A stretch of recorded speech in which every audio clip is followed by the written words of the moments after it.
प्रयास करना हमारा काम है। जैसे ही ट्रेन रवाना होने को हुई, एक औरत और उसका पति एक ट्रंक लिए डब्बे में घुस पड़े। दरवाजे के पास ही औरत तो बैठ गई, पर आदमी चिंतातुर खड़ा था। जानता था कि उसके पास जनरल टिकट है और ये रिजर्वेशन डिब्बा है। टीसी को टिकट दिखाते हुए उसने हाथ जोड़ दिए। ये जनरल टिकट है, अगले स्टेशन पर जनरल डिब्बे में चले जाना, वरना 800 की रसीद बनेगी, कह टीसी आगे चला गया।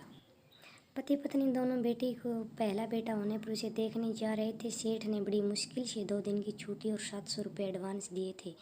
बीवी व लोहे की पेटी के साथ जनरल बोगी में बहुत कोशिश की, पर घुस नहीं पाए थे। लाचार हो स्लीपर क्लास में आ गए थे। साहब, बीवी और सामान के साथ जनरल डिब्बे में चढ़ नहीं सकते, हम यहीं कहीं कोने में रहेंगे, बड़ी मेहरबानी हो। 100 में से कुछ नहीं होता, 800 निकालो वरना उतर जाओ। 800 तो गुड्डू की डिलीवरी में भी नहीं लगे साहब, नाती को देखने जा रहे हैं, गरीब लोग हैं, जाने दो ना साहब। अब की बार पत्नी ने कहा, तो फिर ऐसा करो 400 निकालो, एक की रसीद बना देता हूँ, दोनों बैठे रहो। ये लो साहब, रसीद रहने दो। 200 रुपये बढ़ाते हुए आदमी बोला, नहीं नहीं, रसीद दो, बनानी पड़ेगी, ऊपर से ऑर्डर है, रसीद तो बनेगी।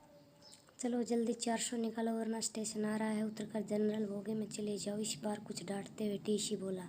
आदमी ने 400 रुपये ऐसे दिए मानो अपना कलेजा निकाल कर दे रहा हो। दोनों पति पत्नी उदास रुआसे ऐसे बैठे थे मानो नाती के पैदा होने पर नहीं उसके शौक में जा रहे हों। कैसे एडजस्ट करेंगे ये 400 रुपये? क्या वापसी की टिकट के लिए समधी से पैसे मांगना होगा? नहीं नहीं, आखिर में पति बोला, 150 तो मैं ज़्यादा लाया हूँ, गुड्डू के घर पैदल ही चलेंगे, शाम को खाना नहीं खाएंगे, 200 तो एडजस्ट हो गए।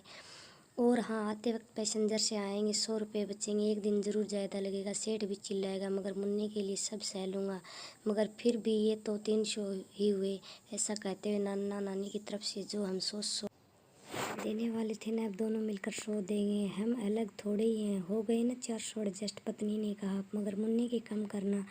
और पति की आंख छलक पड़ी। मन क्यों भारी करती हो जी? गुड्डू जब मुन्ना को लेकर घर आएगी तब 200 ज़्यादा दे देंगे, कहते हुए उसकी आंख भी झलक उठी। फिर आंख पोंछते हुए बोली, अगर मुझे कहीं मोदी जी मिले तो कहूँगी, इतने पैसों की बुलेट ट्रेन चलाने के बजाय इतने पैसों से हर ट्रेन में 4-4 जनरल बोगी लगा दो, जिससे न तो हम जैसों को टिकट होते हुए भी जलील होना पड़े और ना ही हमारे मुन्ने के 100 रुपये कम हो। उसकी आंख फिर झलक पड़ी। अरे पगली, हम गरीब आदमी, हमें वोट देने का अधिकार है, पर सलाह देने का नहीं। रो मत, विनम्र प्रार्थना है कि जो भी इस कहानी को पढ़ चुका है उसे इस घटना से शायद ही इत्तेफाक हो, पर अगर ये कहानी शेयर करे, कॉपी पेस्ट करे, पर रुकने को न दे। शायद रेल मंत्रालय जनरल बोगी की भी परिस्थितियों को समझ के उसमें सफ़र करने वाला एक गरीब तबका है जिसका शोषण चिरकालीन से होता आया है। एक कोशिश परिवर्तन की और एक मध्यम परिवार से।